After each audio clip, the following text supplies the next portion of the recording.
ಗ್ರಹಚಾರ ಕೆಟ್ಟಾಗ ಹಗ್ಗ ಕೂಡ ಹಾವಾಗುತ್ತೆ ಅನ್ನೋ ಹಾಗಾಗಿದೆ 18 ಮಂದಿ ಕನ್ನಡಿಗರ ಪರಿಸ್ಥಿತಿ. ಅಧ್ಯಯನಕ್ಕೆ ಅಂತ ಇಸ್ರೇಲ್ ತಲುಪಿದಂತ ಕನ್ನಡಿಗರಿಗೆ ಯುದ್ಧದ ಕಾರ್ಮೋಡ ಕವಿದಿದೆ.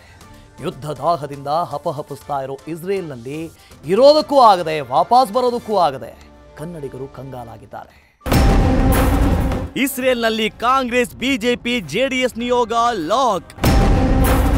ಅಧ್ಯಯನಕ್ಕಾಗಿ ತೆರಳಿದ್ದ 18 ಜನರ ತಂಡದ ಕತೆ ಅಧ್ವಾನ.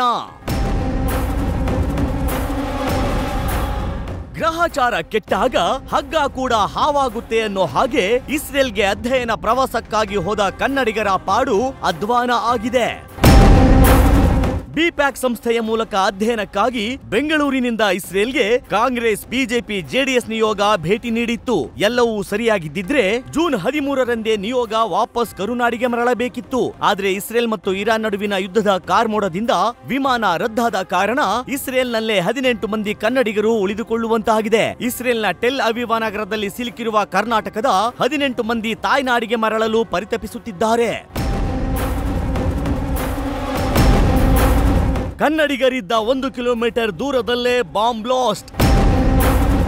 ಏರ್ ಸ್ಟ್ರೈಕ್ ಸದ್ದಿನಿಂದ ಆತಂಕದಲ್ಲಿರುವ 18 ಮಂದಿ. ಅತ್ತ ಧರಿ ಇತ್ತ ಪುಲಿ ಅನ್ನೋ ಹಾಗೆ ಇಸ್ರೇಲ್ನಲ್ಲಿ ಸಿಲುಕಿರೋ ಕನ್ನಡಿಗರಿಗೆ ಲಾಕ್ ಆದ ಆತಂಕ ಒಂದ್ ಕಡೆ ಆದ್ರೆ ಮತ್ತೊಂದ್ ಕಡೆ ಇರಾನ್ ದಾಳಿ ಭೀತಿ ಪುಕ ಎನಿಸುತ್ತಿದೆ. ಯಾಕಂದ್ರೆ ಕನ್ನಡಿಗರು ಉಳಿದಿರೋ ಟೆಲ್ ಅವೀವ್ ನಗರದ 1 ಕಿಲೋಮೀಟರ್ ದೂರದಲ್ಲೇ ಕ್ಷಿಪಣಿ ದಾಳಿ ನಡೆದಿದೆ. ದಾಳಿ ಸದ್ದಿನಿಂದ ಕನ್ನಡಿಗರು ಭಯಗೊಂಡಿದ್ದಾರೆ.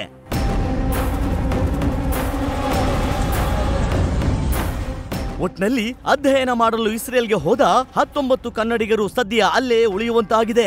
ಎಲ್ಲರೂ ಸೇಫ್ ಆಗಿ ಕರುನಾಡಿಗೆ ವಾಪಸ್ ಬರಲಿ ಅಂತ ನಾವೆಲ್ಲರೂ ಪ್ರಾರ್ಥಿಸಬೇಕಿದೆ. Sattar, news first, Bengaluru. News first ನಿರ್ಭೀತಿಯಿಂದ ನಿಮ್ಮ ಪರವಾಗಿ.